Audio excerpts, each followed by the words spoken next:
ডিসেম্বরের শহরে অন্তিম পর্ব। আপনাদের সাথে রয়েছি আপনাদেরই ভালোবাসার তরু। ঘরটা যেন কোনো পুরনো গোডাউন, আধো অন্ধকার, ধুলো আর ঘামের গন্ধে ভরা। ছাদের নিচে একটা মাত্র বাল্ব জ্বলছে, কিন্তু তাতে আলোর চেয়ে ছায়াই বেশি। আলোটা দুলে দুলে জ্বলছে, যেন তাও ক্লান্ত। দেওয়ালের কোণে একটা মরিচা ধরা লোহার আলমারি, পাশে ছেঁড়া পর্দা টানানো। ঘরের বাতাস ভারী, নিঃশ্বাস নিতে কষ্ট হয়। চেয়ারের সঙ্গে শক্ত করে দড়ি পেঁচিয়ে বেঁধে রাখা হয়েছে আকাশকে। তার গায়ে শার্ট ঘামে ভিজে গেছে, কপাল বেয়ে ঘাম গড়িয়ে পড়ছে চোখে। তবু তার দৃষ্টি স্থির। ঘরের ভেতর একটা চাপা ভয়, একটা শূন্যতা ঘুরে বেড়াচ্ছে। দূরে কোথাও হয়তো কোনো ইঁদুরের শব্দ, না হলে নিস্তব্ধতার ভেতর নিজের হৃদস্পন্দনই কানে ধাক্কা দিচ্ছে।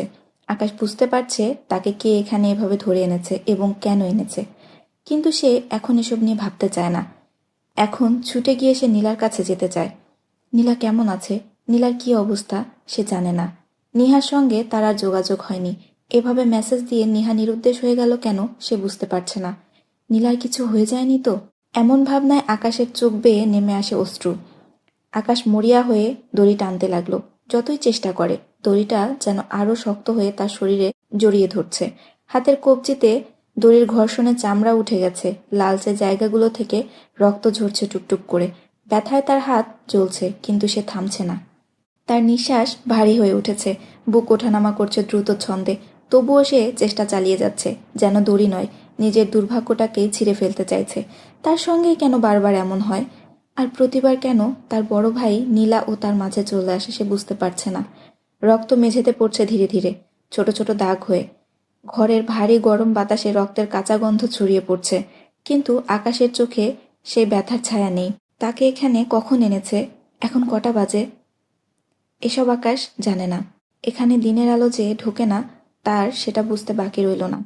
সে কত সময় ধরে এখানে আছে মনে মনে হিসাব করার চেষ্টা করলো, কিন্তু সে সফল হলো না। একটা ঘোরের মধ্যে সে চলে যাচ্ছে। সে বুঝতে পারছে সে জ্ঞান হারাচ্ছে। এভাবে ভাবতে ভাবতে একসময় তলিয়ে গেল অচেতনের গভীর সাগরে। দরজার কড়া ঘুরে উঠল ধীরে, সাথে সাথে ঘরে ভেসে এলো ভারী শব্দ। কি? আকাশের নিঃশব্দ অচেতনতা ভাঙল তাতে। চোখ খুলতেই সে টের পেল কেউ একজন ভেতরে ঢুকছে। পায়ের শব্দ ধীরে ধীরে এগিয়ে আসছে, প্রতিটি পদক্ষেপে মেঝে কাঁপছে সামান্য, আর সেই শব্দে ঘরের নিস্তব্ধতা আরো ঘন হয়ে উঠছে। আধো অন্ধকারে কে আসছে তা স্পষ্ট বোঝা যায় না। মাথার উপরের বাল্বটা দুর্বল আলোয় দুলছে, আলো ছায়া নাচছে দেওয়ালে। আকাশ নিঃশ্বাস চেপে রাখে, বুকের ভেতর হৃদস্পন্দন যেন গর্জে উঠছে। নিজের কানে ধকধক ধকধক। তার চোখ স্থির দরজার দিকে। একটা ছায়া ধীরে ধীরে সামনে এগিয়ে এলো, তারপর সে ছায়া থেমে গিয়ে হালকা হাসল, একটা ঠান্ডা ব্যঙ্গ ভরা হাসি। তারপর শোনা গেল এক গভীর কণ্ঠস্বর, আরে, এ যে আমার আদরের ভাই, তোরা ওকে এভাবে বেঁধে রেখেছিস কেন? যেন সে উপহাস করে বলছে।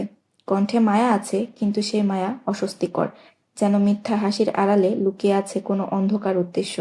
আকাশ স্থির দৃষ্টিতে তাকিয়ে থাকে সেই ছায়ার দিকে। বাল্বটা হালকা কাঁপে, আলো একটু বাড়ে, আর তাতে ধীরে ধীরে দেখা যায় মুখটা। সে যাকে অনুমান করেছিল সে। তার সামনে ইমন এসে দাঁড়ায়। পোলাপানগুলো মনে হয় তোকে চিনে না আকাশ। যদি জানতো তুই আমার ভাই, তবে এভাবে বেঁধে রাখার সাহস পেত না। ব্যঙ্গ ভরা হাসি লেগে আছে ইমনের ঠোঁটে। আকাশ কোনো কথা বলল না। সে নির্বিকারভাবে শুধু তার ভাইয়ের দিকে তাকিয়ে রইল। ইমন হেঁটে আকাশের পেছনে এসে দাঁড়ালো। সে বলল, ইস, হাতের কবজি থেকে তো রক্ত পড়ছে। এভাবে কেউ বাঁধে? সে হাত বাড়িয়ে রশিটা ধরে। এক মুহূর্তের জন্য মনে হয় ইমন রশিটা খুলে দিবে, কিন্তু সে তা না করে আরো শক্ত করে বেঁধে দেয়। ব্যথায় আকাশের শরীর কেঁপে ওঠে, কিন্তু তবুও সে চুপচাপ। ইমন একটা চেয়ার টেনে এনে আকাশের মুখোমুখি বসল। চারপাশে থমথমে নীরবতা। ইমনের চোখে বিদ্রূপের ছায়া, আর আকাশের চোখে জমে আছে রাগ আর ঘৃণা। ইমন হালকা হাসল, ঠোঁটের কোণে একটুখানি তাচ্ছিল্যের রেখা। সে বলল, এভাবে তাকিয়েছিস কেন? মনে হচ্ছে চোখ দিয়ে আমাকে মেরে ফেলবি। আকাশ গলা শক্ত করে বলল, তুমি কি চাও? ইমন ভ্রু তুলে তাকালো, ঠোঁটে ঠান্ডা হাসি। আমি কি চাইবো বল? তোর কাছ থেকে নেওয়ার মতো কিছু আছে নাকি? আমাকে হাসাস না আকাশ। আকাশের কণ্ঠে তীব্র ক্ষোভ। আমাকে কেন এভাবে ধরে নিয়ে এসেছো? ইমন হেলান দিল চেয়ারের পিঠে। স্বাভাবিক ভঙ্গিতে বলল, তুই তো আর দেখা করতে আসিস না, তাই ভাবলাম আমি একটু দেখা করার ব্যবস্থা করি। মনে হচ্ছে ভাইকে দেখে খুব একটা খুশি হোসনি। আকাশ দাঁতে দাঁত চেপে বলল, তোমাকে দেখে খুশি হব? তোমার মতো জঘন্য মানুষের ছায়া দেখাও পাপ। ইমন হেসে উঠল, একটা ঠান্ডা হাসি, শিরশিরে হাসি। আহ আহ, মুখ সামলে কথা বল আকাশ, আমাকে রাগাস না। আমি শুধু তোর সঙ্গে একটু মন খুলে কথা বলতে এসেছি। আকাশ গর্জে উঠল, এভাবে বেঁধে রেখে মন খুলে কথা বলবা? ইমন আবার হাসল, এবার তার হাসিতেই হিংস্রতার ছোঁয়া। সে বলল, দেখ, এমন কিছু কথা আছে যেগুলোতে তোর হাত পা খোলা থাকলে বলা যেত না। তুই কখন কি করে বসিস ঠিক নেই, তাই এই ব্যবস্থা। ভয় পাস না, এটা তোর ভালোর জন্যই। কি কথা বলো, আমার তাড়া আছে। এত তাড়াহুড়ো করা যাবে না, আমি তাড়াহুড়ো পছন্দ করি না, সেটা তুই জানিস। আচ্ছা, করব না, কিন্তু আমাকে আপাতত ছেড়ে দাও। আমার কাজ শেষ হলে তোমার কি কি বলার আছে সেসব শুনবো, কিন্তু আমাকে এখনই এক জায়গায় যেতে হবে। আমাকে আজকের জন্য ছেড়ে দাও ভাই, আমি মিনতি করছি।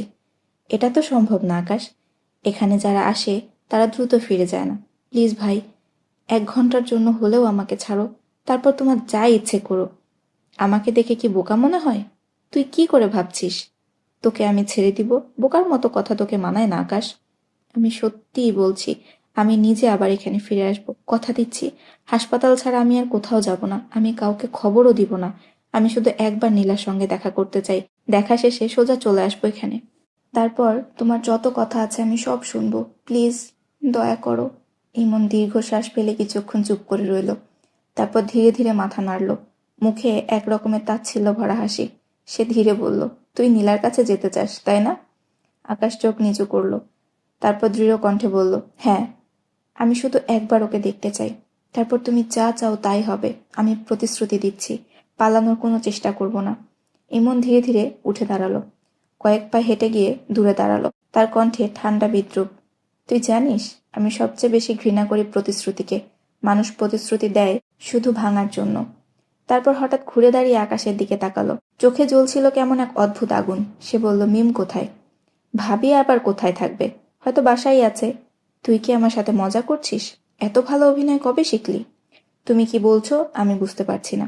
ওয়েট, আস্তে আস্তে সব বুঝতে পারবি। চা খাবি? আহ, তোর তো আবার হাত বাঁধা, তোকে খেতে হবে না, আমি খেয়ে আসছি। কোথায় যাচ্ছ? আমাকে প্লিজ ছাড়ো। নীলা আমার জন্য অপেক্ষায় আছে। ভাই, ভাই। ইমন হেঁটে রুম থেকে বের হয়ে এলো।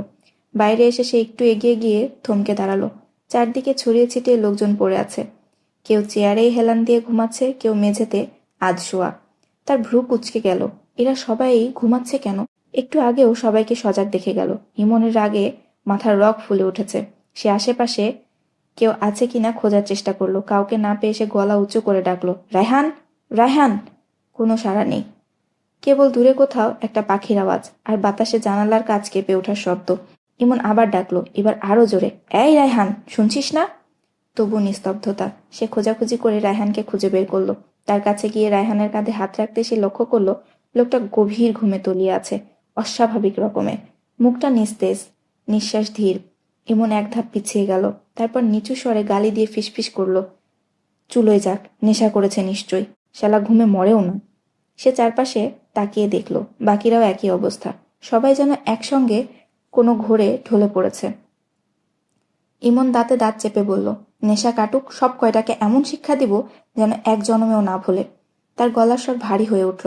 আজব ব্যাপার, সবাই একসঙ্গে কেন ঘুমিয়ে যাবে? নিশ্চয়ই কেউ কিছু করেছে।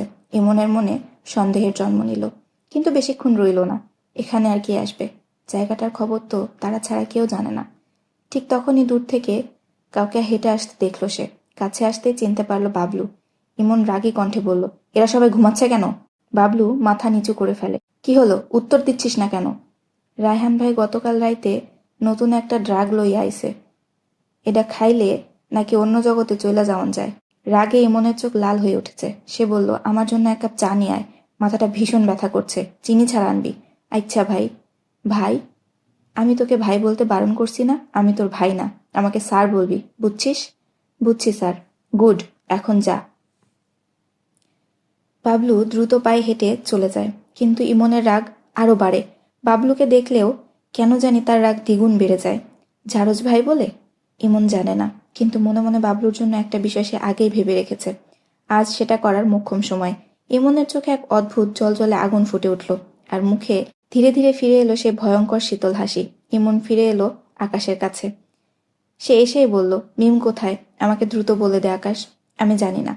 আকাশের কথা শেষ না হতেই ইমনের আঙুলগুলো আকাশের গালে বসে গেল। ইমনের থাপ্পড়ে আকাশের শরীর কেঁপে উঠল। মাথার মধ্যে ঝিমঝিম শব্দ হতে থাকলো। ইমন বলল, আমি এখনো ভালো করে জিজ্ঞেস করছি মিম কোথায় আছে বল। ধৈর্যের বাঁধ ভেঙে গেলে আমি কিন্তু আর ভালো করে জিজ্ঞেস করব না। আমি সত্যিই জানি না। আমি শুধু ভাবিকে বলেছি তুমি এমন কোনো জায়গায় চলে যাও যেখানে ভাই যেন তোমাকে খুঁজে না পায়। ইমন রাগ কমানোর জন্য আকাশের সামনে পায়চারি করতে লাগলো। সে পকেট থেকে সিগারেট বের করে জ্বালালো। সিগারেটে দীর্ঘ একটা টান দিয়ে ধোঁয়া ছাড়তে ছাড়তে বলল, কেন কেন? আকাশ কিছু বলতে পারল না। সে হতবিহ্বল হয়ে ভাবল, ঠিক যেমনটা ভেবেছিল তাই হলো। ভাবির ফোন যে ইমন ট্যাপ করেছে সেটা সে জানত, কিন্তু মানুষটা যে এত জঘন্য হতে পারে তা তার কল্পনার বাইরে ছিল। ইমন ধীরে ধীরে দেওয়ালের দিকে এগোতে লাগলো। কথার সঙ্গে তার চোখের আগুন আর হালকা কণ্ঠে ক্ষোভ মিশে গেল। দেখ আকাশ, আমি চাইনি পরিস্থিতি এমন হোক। সব ঠিকঠাকই চলছিল, তাহলে কেন আবার সব ঘাটতে হবে? মানুষ কেন বোঝে না চুপ থাকলে কোনো সমস্যা হয় না, কোনো ঝামেলা তৈরি হয় না? কথা বলতে বলতে ইমন হঠাৎ রাগে দেওয়ালে ঘুষি মারে। ব্যথার সাথে সাথে তার হাত কুঁচকে যায়। ইমন আবার বলল, এখন আমার করণীয় কি? সবাইকে মেরে ফেলা? তার কণ্ঠে ছিল অদ্ভুত শান্ত স্বর, কিন্তু সেই শান্ত স্বরের নিচে লুকিয়ে ছিল এক ভয়ানক হুমকি। আকাশ হঠাৎ শিউরে উঠল। ইমনের চোখের দিকে তাকাতে বুকের ভেতর কেমন একটা শীতল স্রোত বয়ে গেল। এই মানুষটা কি সত্যিই তাকে মেরে ফেলতে চায়? তার জন্য কি মৃত্যু অপেক্ষা করছে? আকাশ কিছু বলার আগেই ইমন আবার কথা শুরু করলো। এবার কণ্ঠে ক্লান্তি আর তীব্র ক্ষোভের মিশেল। আমি সারা রাত ভেবেছি আকাশ, কোনো সমাধান পাইনি। আমি এই ঝামেলা আর এগিয়ে নিতে চাই না। তুই কেন সেদিন মারা গেলি না? তাহলে আজ এত ঝামেলা হতো না। কথাগুলো সে এমনভাবে বলল যেন এটাই পৃথিবীর সবচেয়ে স্বাভাবিক বিষয়। আকাশের ঠোঁট কেঁপে উঠল। কোন দিন? ইমন ধীরে ধীরে মাথা ঘুরিয়ে তাকালো, চোখে অদ্ভুত তীক্ষ্ণতা। তুই এখনো সবটা জানিস না, তাই তো? আর জানবি বা কিভাবে? জেনে গেলে এতদিন বেঁচে থাকতি না। মিম তোকে যা বলেছে সেটা একান্ত ওর নিজস্ব থিওরি, সেটা পুরোপুরি সত্য না। আমি কি জানি না? কিছুই জানিস না। চল, আজ তোকে সবটা জানিয়ে দিই। মরার আগে সত্যটা জেনে মরলি। ইমন হাসছে, তার সেই হাসি বিচ্ছিরি। আকাশের বুক ধকধক করতে লাগলো। তার শরীরের প্রতিটি স্নায়ু টান টান হয়ে উঠল। ইমন একটু হেঁটে আকাশের কাছাকাছি এসে ঠোঁটে দিল সিগারেটটা। ধোয়ার ভেতর তার মুখটা আরো ভয়ানক লাগছিল। যেদিন তুই দুর্ঘটনায় পড়েছিলি সেদিনকার আসল ঘটনা তুই জানিস না, তাই না? প্রথমে সবাই ভেবেছে সেটা একটা সাধারণ অ্যাক্সিডেন্ট ছিল, কিন্তু না আকাশ, সেটা দুর্ঘটনা ছিল না। ওটা আমার একটা পরিকল্পনা ছিল। কিন্তু বিশ্বাস কর, সেদিন আমি তোকে মারতে চাইনি। আকাশ মনে মনে ভাবল, মিম ভাবি যা যা বলেছে তাহলে সেটাই সত্য। আকাশ নিজেকে স্বাভাবিক রাখার চেষ্টা করে বলল, তাহলে কার জন্য ছিল? নীলার জন্য ছিল। নীলাকে মারতে চেয়েছিলাম আমি, কিন্তু তুই মাঝখানে চলে আসিস। তুমি নীলাকে কেন মারতে চাইবে? নীলা কি করেছে? নীলা কিছু করেনি। তাহলে? মিম ভাবি বলেছে সে রাগে হতাশায় চেয়েছিল তুমি যেন নীলাকে মেরে ফেলো। মিমের সামান্য কথায় আমি এমন কাজ করব তো সেটা মনে হয়? তাহলে আসল ঘটনা অন্য? হ্যাঁ, অবশ্যই। ইমন ঠোঁট নেড়ে বলল, কণ্ঠে কঠিন এক ঘৃণা। সমস্যাটা হাসান আহমেদের সঙ্গে। লোকটা অতিরিক্ত বেড়েছিল, আমার সঙ্গে টক্কর দেয়। সাহস কত বড়! আর ঠিক তখনই তুই জানাস নীলাকে তুই বিয়ে করতে চাস। আমি খোঁজ নিয়ে দেখি নীলা হাসান আহমেদের মেয়ে। আমি চিন্তাও করতে পারি না আমার শত্রুর মেয়েকে এই বাড়িতে বউ করে নিয়ে আসবো। তাই সিদ্ধান্ত নিলাম নীলাকে পথ থেকে সরিয়ে দিব। আকাশের অচেতন রাগে বুকটা ঢেউয়ের মতো উঠল। সে চেয়ার সহ লাফিয়ে উঠতে চায়। চেহারা লাল হয়ে উঠেছে। কণ্ঠ কেঁপে বলল, তুই ওকে? এত উত্তেজিত হোস না। উত্তেজনা স্বাস্থ্যের জন্য ক্ষতিকর। যে কোনো সময় হার্ট অ্যাটাক হতে পারে, যেমন বাবার হয়েছিল। বাবাকে তুমিই মেরেছ, তাই না? হ্যাঁ, আমি মেরেছি। মারবো না তো কি করব? আমাকে সম্পত্তি না দেওয়ার হুমকি দেয়। সাহস কত বড় বুইড়া ব্যাটার! আমি তাহলে ঠিকই ভেবেছিলাম। হ্যাঁ, তুই ঠিক পথে আগাচ্ছিলি। ইমন বলল, কণ্ঠে অদ্ভুত স্বাচ্ছন্দ্য। আমি এও ঠিক করে ফেলেছিলাম তোকে কখন কিভাবে মারবো, কিন্তু নীলাকে বাঁচাতে গিয়ে তুই স্মৃতি হারিয়ে ফেলিস। তখন মনের মধ্যে একটু মায়া জাগলো। ভাবলাম, এভাবে তোকে মেরে কোনো আনন্দ নেই। মৃত্যুর আগে চোখে ভয় দেখা না গেলে মেরে আনন্দ পাই না আমি। লাশকে মারার কোনো কৃতিত্ব নেই। তারপর খোঁজ নিয়ে দেখি নীলার ব্রেন টিউমার হয়েছে। শুনেছি কদিন পর এমনিতেই মরে যাবে। তাছাড়া নীলা অসুস্থ হওয়ার পর অনুশোচনায় হাসান আহমেদ অবৈধ ব্যবসা থেকে নিজেকে গুটিয়ে নেয়। তখন সে আর আমার প্রতিদ্বন্দ্বী থাকে না। সেজন্য ওকে আর মারতে চাইনি। আর মেরে ফেললে যন্ত্রণা ভোগ করতে পারবে না। মেয়েকে এভাবে দেখে হাসান প্রতিদিন যে যন্ত্রণা পাবে সেই যন্ত্রণা ওকে মেরে একদিনে শেষ করতে চায়নি। ইমনের চোখে এক অদ্ভুত ঠান্ডা আনন্দ, আর মুখে সেই হাসি যা দেখলে যে কারোর বুক কেঁপে উঠবে। আকাশ মরিয়া হয়ে হাতের বাঁধন খুলতে চেষ্টা করছে। রশিগুলো এমনভাবে চেপে বসেছে যে তার কবজির চামড়া ছিঁড়ে যাচ্ছে। যতই টান দিচ্ছে ততই রক্ত ঝরছে ধীরে ধীরে। রক্তের লাল ধারা গড়িয়ে পড়ছে মেঝেতে। তীব্র যন্ত্রণায় তার মুখ বিকৃত হয়ে যাচ্ছে, কিন্তু সে থামছে না। তার পা দুটো শক্ত করে বাঁধা, নড়াচড়ার সামান্য সুযোগও নেই। তবুও সে চেষ্টা চালিয়ে যাচ্ছে, শরীরের সমস্ত শক্তি একত্র করে। তুই বুঝলি তো আকাশ, মারার আনন্দ শুধু মেরে ফেলাতে নয়, চোখে ভয়ে, হাহাকার আর শেষ নিঃশ্বাসের মাঝে। ঠিক সেই আনন্দের জন্যই তো খেলাটা শুরু করেছি। আকাশকে মুক্ত হওয়ার চেষ্টা করতে দেখে ইমন আবার বলল, বৃথা চেষ্টা করে লাভ নেই। এখান থেকে তুই আর কোথাও যেতে পারবি না। তোর লাশও কেউ খুঁজে পাবে না। এবার বল, কিভাবে মরতে চাস তুই? এমন সময় দরজা দিয়ে ঘরে ঢুকলো বাবলু। সে বাইরে দাঁড়িয়ে সব শুনছিল। সে ধীরে ধীরে এগিয়ে এলো, তার হাতে চায়ের কাপ। এত সময় লাগলো এক কাপ চা আনতে? ইমন হুঙ্কার দিয়ে একটু এগিয়ে গেল। সরি স্যার, বাবলু মিনতি সুরে বলল। বাবলুকে এখানে দেখে আকাশ প্রচণ্ড অবাক হলো। সে ভাবল শেষ পর্যন্ত বাবলুও ইমনের সঙ্গে যোগ দিল। সে এত করে তাকে বুঝিয়েছে, বাবলু কথাও দিয়েছে, কিন্তু তখনই ইমনের কথাটা তার মনে পড়ে গেল। মানুষ কথা দেয়, কথা না রাখার জন্যেই। আকাশ হতাশ হয়ে গেল।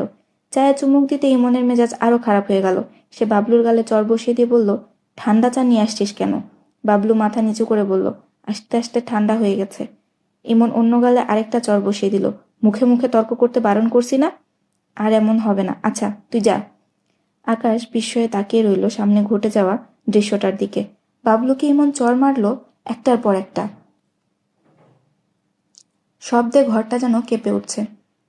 আকাশের চোখে আগুন জ্বলে উঠল। বুকের ভেতর থেকে রাগটা ধীরে ধীরে মাথায় উঠে এলো। কিন্তু রাগ যতই হোক, কিছুই করতে পারছে না সে। হাত পা বাঁধা, শরীর দুর্বল, আর চারপাশে কেবল ভয় আর নিস্তব্ধতা। সে চোখ বন্ধ করলো। এক মুহূর্তের জন্য ভাবতে লাগলো, এখান থেকে বের হওয়ার কোনো পথ কি আসলেই নেই? এভাবেই কি সব শেষ হয়ে যাবে আজ? বাবলু চলে যেতে গেলেই ইমন ডাকলো, বাবলু। বাবলু হাঁটা থামিয়ে ঘুরে তাকালো। কোথাও যেতে হবে না, তুই এখানেই থাক, আর এখন যা হবে মনোযোগ দিয়ে দেখবি। বাবলু বুঝতে পারল না এখন কি হবে। সে চুপচাপ দাঁড়িয়ে রইল। ইমন ধীরে ধীরে এগিয়ে এলো আকাশের সামনে। তার চোখে এক ধরনের অদ্ভুত স্থিরতা, যেন সে অনেক আগেই সিদ্ধান্ত নিয়ে ফেলেছে। ঠোঁটের কোণে হালকা হাসি টেনে বলল, চল সব শেষ করি। সময় নষ্ট করে আর লাভ নেই। আর তুই না বললেও মিমকে আমি খুঁজে বের করে ফেলবো। আকাশ নিঃশব্দে তাকিয়ে রইল ইমনের দিকে।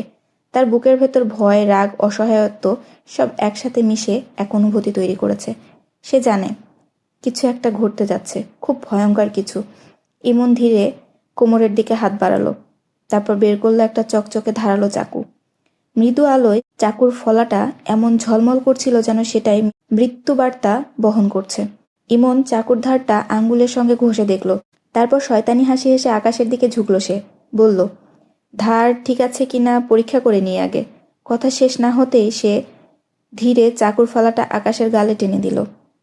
এক নিঃশব্দ কাঁপুনি বয়ে গেল আকাশের শরীর জুড়ে। গাল থেকে সরু একটা রেখায় বেয়ে রক্ত পড়তে শুরু করলো। আকাশ চোখ বন্ধ করে নিঃশ্বাস চেপে রাখলো। ব্যথায় শরীর কেঁপে উঠলেও কোনো শব্দ বেরোলো না মুখ থেকে।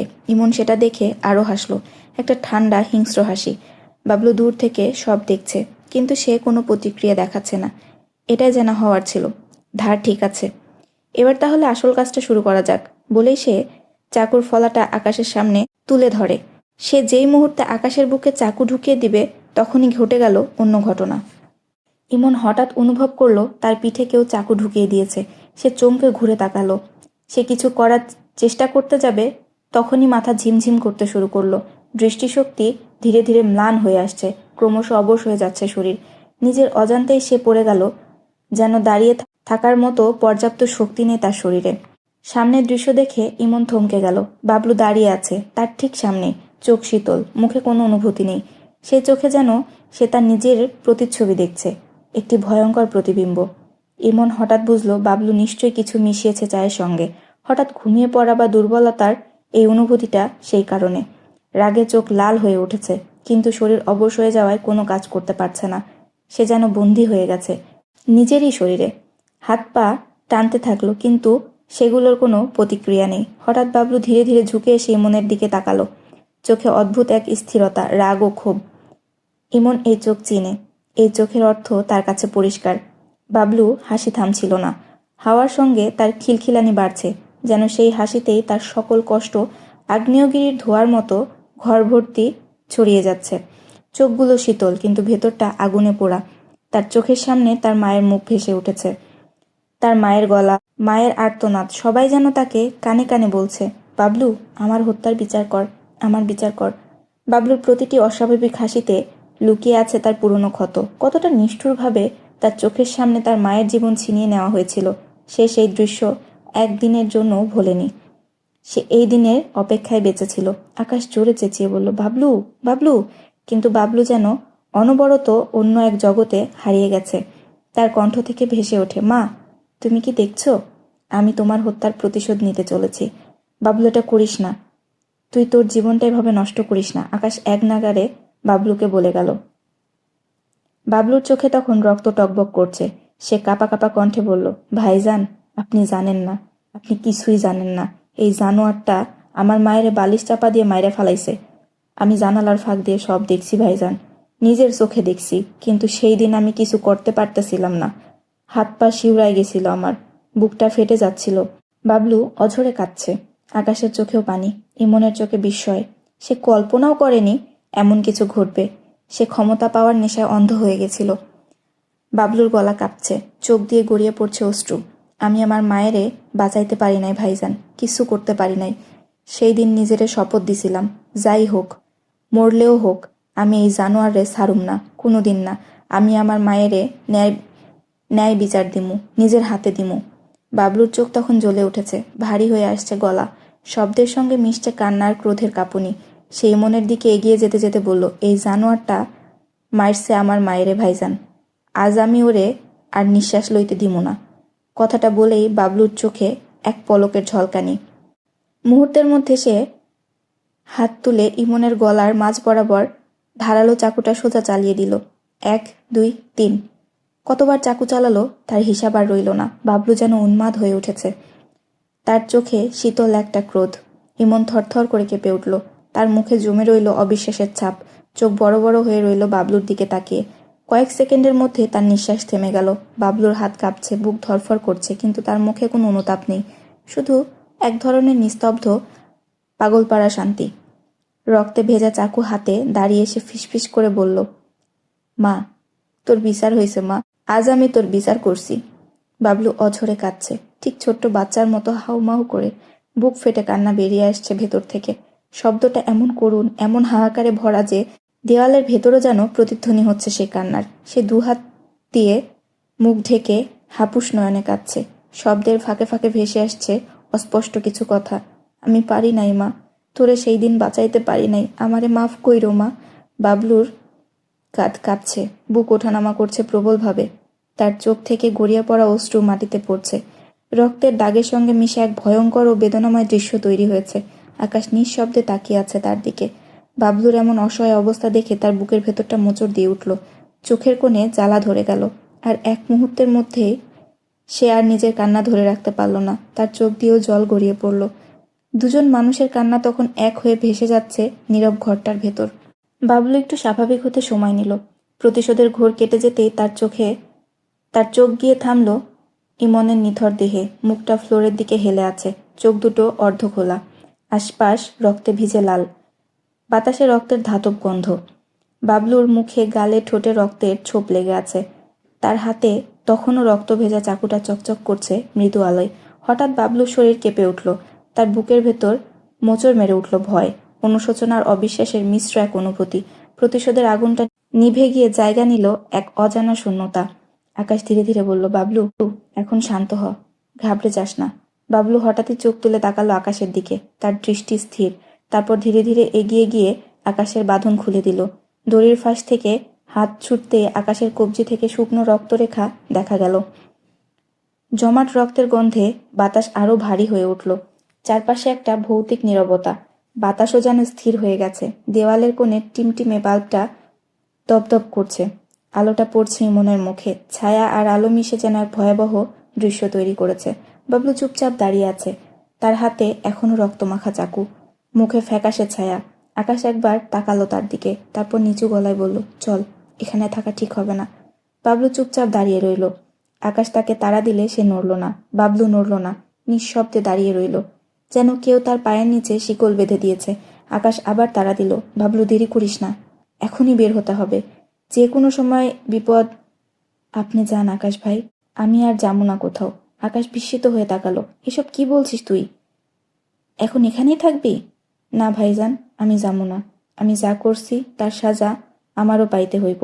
আমি পুলিশে খবর দিয়াই এখানে আইছি। এইখান থেকে আর যাবো না আমি, আত্মসমর্পণ করুম। আপনি চইলা যান, আমি চাই না আপনি কোনো বিপদে পড়েন। পুলিশ তাড়াতাড়ি চইলা আইব, আপনি আর দেরি কইরেন না ভাইজান, নীলা আপা আপনার অপেক্ষায় আছে।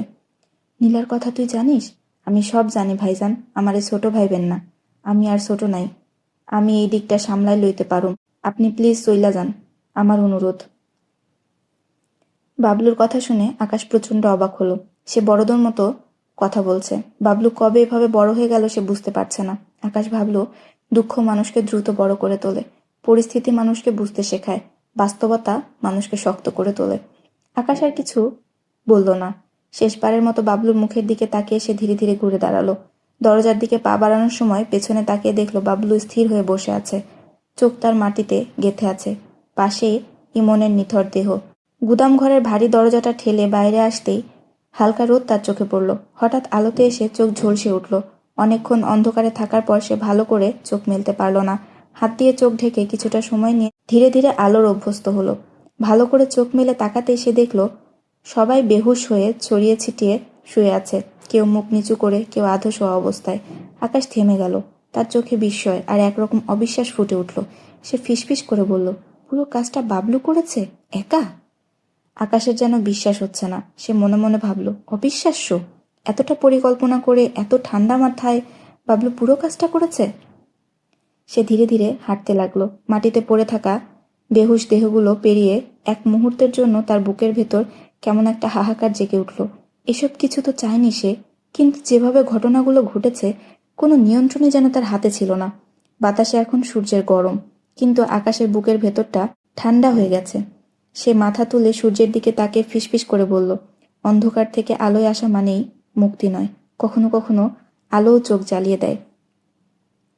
তারপর সে ধীরে ধীরে পা বাড়ালো দূরের রাস্তার দিকে। পেছনে ফেলে গেল সেই রক্তমাখা গুদামঘর, ইমনের মরাদেহ, বাবলুর দুঃখ আর এক ভয়াবহ স্মৃতি। দুপুরের আগেভাগে আকাশ হাসপাতালের সামনে এসে থামল। শরীর তার ভীষণ দুর্বল, চোখের নিচে কালচে দাগ, মুখে কেবল ক্লান্তির রেখা। সদ্য অর্জন করা ভয়াবহ অভিজ্ঞতা যেন মানুষটাকে ভীষণ ক্লান্ত করে তুলেছে। হাঁটার শক্তিটুকুও যেন নিঃশেষ হয়ে গেছে। তবুও সে ধীরে ধীরে পা টেনে হাসপাতালের ভেতরে ঢুকলো। হাসপাতালের করিডোরে হালকা ওষুধ আর জীবাণুনাশকের গন্ধ। সাদা পোশাকের নার্সেরা এদিক ওদিক ছুটে বেড়াচ্ছে। দূরে কোথাও শিশুর কান্নার আওয়াজ, কোথাও মেশিনের একঘেয়ে বিপ বিপ আওয়াজ। আকাশ থেমে গেল রিসিপশনের সামনে। শুকনো গলায় নীলার কথা জানতে চাইল। এক নার্স তাকে দেখে এগিয়ে এসে বলল, আপনি আকাশ সাহেব না? আকাশ অবাক হয়ে মাথা নেড়ে বলল, হ্যাঁ আমি। নীলা কেমন আছে?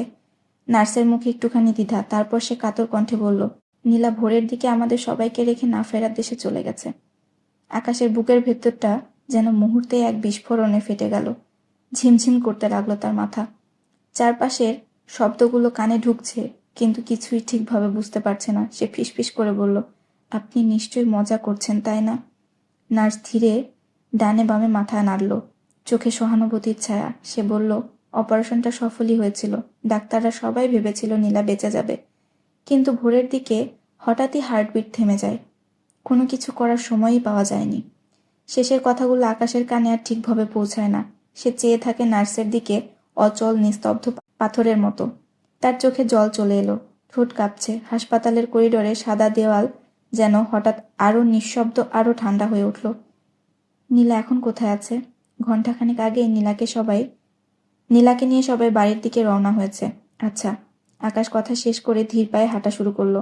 আকাশ হাঁটতে হাঁটতে একসময় থেমে গেল। তার দু চোখে কান্নার স্রোত। তার পুরো পৃথিবী অন্ধকার হয়ে আসছে। চোখের সামনে নেমে আসছে গভীর অন্ধকার। শরীরটা টলছে, ভারী হয়ে আসছে নিঃশ্বাস। সে চেষ্টা করলো হাঁটার, কিন্তু পারল না। হাঁটার শক্তি যেন হঠাৎ করেই হারিয়ে গেল। শরীরটা দুলে উঠল, তারপর ধীরে ধীরে লুটিয়ে পড়ল মেঝেতে। শেষ মুহূর্তে তার ঠোঁটে শুধু একটি নাম ফিসফিস করে বেরিয়ে এলো, নীলা।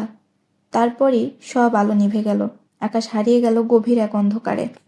ভোরের আলো পর্দা ভেদ করে আকাশের মুখে পড়তেই তার চোখ দুটি নড়ে চড়ে উঠল। কয়েক মুহূর্ত সে স্থির হয়ে রইল, চোখ আধখোলা, মনে একরাশ অলসতা। ঘরের নরম নিস্তব্ধতার মধ্যে বাইরে থেকে ভেসে আসছে পাখিদের কিচিরমিচির, দূরে কোনো রিকশার ঘণ্টাধ্বনি। আকাশ কাত হয়ে বালিশে মুখ গুজে শুয়ে রইল। ঘুমহীন চোখে বিছানায় গড়াগড়ি দিতে লাগলো, কিন্তু যতই চেষ্টা করুক না কেন ঘুম আর ফিরে এলো না। মাথার ভেতর যেন হাজারো ভাবনা ঘুরপাক খাচ্ছে। একসময় বিরক্ত হয়ে সে ধীরে ধীরে উঠে বসল। আকাশ উঠে গিয়ে সরিয়ে দিল জানালার পর্দা। সঙ্গে সঙ্গে রোদ তরতর করে ঘরে এসে ঢুকে পড়ল। এক নিমিষে আলোকিত হয়ে উঠল চারপাশ, যেন দীর্ঘ রাত্রির অন্ধকার ভেদ করে নতুন এক সকাল এসে তাকে স্পর্শ করল। আকাশ কিছুক্ষণ স্থির দৃষ্টিতে তাকিয়ে রইল বাইরে, তারপর ঘুম ঘুম চোখে ধীর পায়ে হেঁটে ব্যালকনিতে এসে দাঁড়ালো। বাইরে দিগন্ত জোড়া নরম আলো।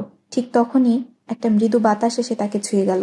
তার মনে হলো সেই বাতাস যেন তাকে আলতো করে জড়িয়ে ধরছে, তার কানে ফিসফিস করে বলছে, জেগে ওঠো, নতুন একটা দিন তোমারই অপেক্ষায় আছে। আকাশ গভীর শ্বাস নিল, বুক ভরে টেনে নিল সে সকালের নির্মল বাতাস। ঘর থেকে বের হয়ে দেখলো তার মা নাসরিন নাস্তা করছে। সে তার মায়ের পাশে গিয়ে বসলো, তারপর নরম সুরে ডাকলো, মা। বল। আজ তোমাকে নিয়ে একটু বেরোবো। কোথায় যাব? গেলেই দেখতে পারবে, তার আগে কোনো প্রশ্ন করবে না। আচ্ছা, কখন বের হবি? আমি ফ্রেশ হয়ে রেডি হয়ে আসছি, তুমিও রেডি হয়ে নাও। আচ্ছা। আকাশ রুমে যেতে যেতে বলল, ও হ্যাঁ, আজ কিন্তু শাড়ি পরো। শাড়ি? হ্যাঁ, তোমাকে শাড়িতে ভীষণ সুন্দর লাগে। কিন্তু তুমি তো আজকাল শাড়িই পরো না। ঠিক আছে, আজ পরবো। তোকে নাস্তা দিব আকাশ? মিম রান্নাঘর থেকে জানতে চাইল। হ্যাঁ দাও, আমি ফ্রেশ হয়ে আসছি ভাবি। ইমন মারা যাওয়ার পরে আকাশ পুরো পরিবারকে সামলে নিয়েছে। সে মিমকে বুঝিয়ে নিয়ে এসেছে বাসায়। অন্যদিকে বাবলুর বয়স 18 না হওয়ায় কিশোর আদালতে তার বিচার হয়। তাকে পাঠানো হয় কিশোর সংশোধনাগারে। দেখতে দেখতে একটা মাস চোখের পলকে কেটে যায় আকাশের। আকাশ তার মাকে নিয়ে রওনা হয়েছে। রিকশায় যেতে যেতে তারা মন খুলে একে অন্যের সঙ্গে কথা বলল। নাসরিন বারবার জানতে চাইলেও আকাশ তাকে জানালো না তারা কোথায় যাচ্ছে। একটা রহস্য রেখে দিল। হাসপাতালের সামনে রিকশা থামলে নাসরিন একটু অবাক হয়। আকাশ তাকে হাসপাতালে নিয়ে এসেছে কেন, তা ঠিক বুঝতে পারছে না। তার জানা মতে তাদের পরিচিত কেউই হাসপাতালে নেই। সে জিজ্ঞাসা করলো, আমরা হাসপাতালে এসেছি কেন? একজনের সঙ্গে দেখা করতে। কে? তুমি দেখলেই চিনতে পারবে, চলো ভেতরে যাই। যেতে যেতে নাসরিন চিন্তা করলো তারা কার সঙ্গে দেখা করতে যাচ্ছে, কিন্তু তার ভাবনায় এমন কোনো নাম ভেসে এলো না যে সে চিনতে পারে। তুমি এখানে একটু দাঁড়াও, আমি এখনই আসছি। হাসপাতালের ভেতরে গিয়ে আকাশ বলল, কোথায় যাচ্ছিস? এসেই বলছি তোমাকে। আকাশ দ্রুত পায়ে হেঁটে ভেতরের দিকে চলে গেল। তাকে দেখে রফিকের মুখে হাসি ফুটে এলো। সে বলল, কেমন আছো ম্যান? আমি ভালো আছি আঙ্কেল, আপনি কেমন আছেন? যেমন দেখছো তেমনই আছি। শরীর আগের চেয়ে আরও খারাপ হয়েছে, কিন্তু এখনো বেঁচে আছি। আরও অনেকদিন বেঁচে থাকেন, দোয়া করি। এমন অবস্থায় বেঁচে থাকা অভিশাপের মতোই। হাসপাতালে প্রতিদিন কত মানুষ আসে, কত মানুষ চলে যায়, হিসাব নেই। আমি মাঝে মধ্যে চিন্তা করি, আমি কেন এখনো বেঁচে আছি? মানুষের প্রয়োজন ফুরানোর আগ পর্যন্ত সে মরে না। আমার আবার প্রয়োজন। রফিকের মন খারাপ হয়। এত মন খারাপ করবেন না, জীবন অনিশ্চিত, কখন যে কি হয় তা কেউ জানে না। হ্যাঁ, এটা অবশ্য ঠিক বলেছ। আজ একটা কাজে এসেছি। কাজ? আকাশ আরও এগিয়ে গিয়ে পকেট থেকে চিঠি বের করে সে রফিককে দিয়ে বলল, আপনার চিঠি। আমাকে কেন দিচ্ছ? আমি তো তোমাকে দিয়েছিলাম। আপনি যাকে দেওয়ার জন্য এতগুলো বছর নিজের কাছে যত্ন করে রেখেছেন তাকেই দিন। আকাশের কথা বুঝতে পারল না রফিক। সে যাকে চিঠিটা দিতে চেয়েছে তাকে সে কোথায় পাবে? আর এখন সে তো হাসপাতাল থেকে কোথাও যেতেই পারে না। তাকে কোথায় খুঁজে বের করবে? রফিক যেই কথা বলতে যাবে ঠিক সেই মুহূর্তে সে হঠাৎ শুনল কেউ ডাকছে, আকাশ। সেই কণ্ঠ। রফিকের হৃদস্পন্দন এক মুহূর্তের জন্য থেমে গেল। কণ্ঠের স্বর এত পরিচিত যে মুহূর্তে সে বুঝে গেল কণ্ঠটা কার। নাসরিনের ডাকে আকাশ ঘুরে তাকিয়ে বলল, তুমি একাই চলে এসেছো মা? নাসরিন যেন আকাশের কথা শুনতে পেল না, তার চোখ আটকে রইল রফিকের দিকে। আকাশ উঠে দাঁড়ালো। সে এগিয়ে গিয়ে তার মাকে নিয়ে ফিরে এলো। তারপর সে বলল, তোমরা কথা বলো, আমি বাইরে আছি। আকাশের কথায় দুজনের কেউই উত্তর দিল না। তারা একে অন্যের দিকে তাকিয়ে রইল। আকাশ ধীরে হেঁটে বের হয়ে এলো। রফিকের কণ্ঠে নীরবতা ভাঙল। সে বলল, কেমন আছো? ভালো আছি। তুমি কেমন আছো? আমিও ভালো আছি। কেউ ভালো থাকলে বুঝি সে হাসপাতালে থাকে? আমি আলাদা মানুষ, তুমি জানো না? কেন জানবো না? তুমি সবার মতো না, সেটা তো আর বুঝতে বাকি নেই। আকাশ তোমার ছেলে? হ্যাঁ, আমার ছোট ছেলে। একদম তোমার মতো হয়েছে, তোমার স্বভাব পেয়েছে। হ্যাঁ, দুজনের মধ্যে নীরবতা নেমে এলো। মনের মধ্যে জমে থাকা হাজারো কথা, যত অনুভূতি তারা একে অপরের জন্য রেখেছিল, সেগুলো কেবল হৃদয়ের গভীরে গাঁথা থেকে গেল। কেউ কাউকে বলতে পারল না, শুধু দুজনের চোখে ধীরে ধীরে নীরব কান্না নেমে এলো। চোখে এই অশ্রু ছিল তাদের ভাষার চেয়ে অনেক গভীর, যেখানে ব্যথা, ভালোবাসা আর মমতা একসাথে মিলিত হয়ে নীরব কণ্ঠে কথা বলছিল। তোমাকে একটা জিনিস দেওয়ার ছিল। রফিক মৌনতা ভেঙে বলল। কি? নাসরিন জানতে চাইল। রফিক চিঠির খামটা এগিয়ে দিয়ে বলল, চিঠি ছাড়া তোমাকে দেওয়ার মতো আর কিছু নেই, আর কিছুই নেই। নাসরিন চিঠির খাম নিতে নিতে জিজ্ঞেস করল, তুমি বিয়ে করলে না কেন? আমি কাউকে ঠকাতে চাইনি। কাকে ঠকাতে চাওনি? আমাকে, তোমাকে, আর যাকে বিয়ে করব তাকে। রফিক একটু থেমে সে আবার বলল, তোমাকে কখনো ভুলতেই পারিনি। তোমাকে মনে রেখে আমি অন্য কাউকে কি করে বিয়ে করতাম? সেজন্য সারাটা জীবন একা থেকে গেলে? একা কোথায়? তুমি তো ছিলে। তুমি না থেকেও থেকে গেছো আমার সঙ্গে আজীবন। এভাবে কেউ থাকে? এভাবে কেউ থাকে না। তুমি একটা ঘোরের মধ্যে সারাটা জীবন কাটিয়ে দিলে। আমার খুব আফসোস হয়। কেন যে আমাদের দেখা হয়েছিল। প্লিজ আফসোস করো না। আমি আফসোস করি না। তোমার সঙ্গে আমার দেখা হয়েছে, তোমার প্রেমে পড়েছি। প্রেমে পড়ার এই অনুভূতিকে আমি সম্মান করি। এটি ছিল আমার জীবনের সবচেয়ে সুন্দরতম অভিজ্ঞতা। তোমার উপর আমার কোনো অভিযোগ নেই। আমার উপর তোমার কোনো অভিযোগ নেই? না, নেই। অভিযোগ কেন করব? আমার কোনো অভিযোগ নেই, আফসোস নেই। যা ছিল আজ সেটাও পূর্ণতা পেল। যে কটা দিন আছি এখন আমি হাসি মুখে কাটিয়ে দিতে পারবো।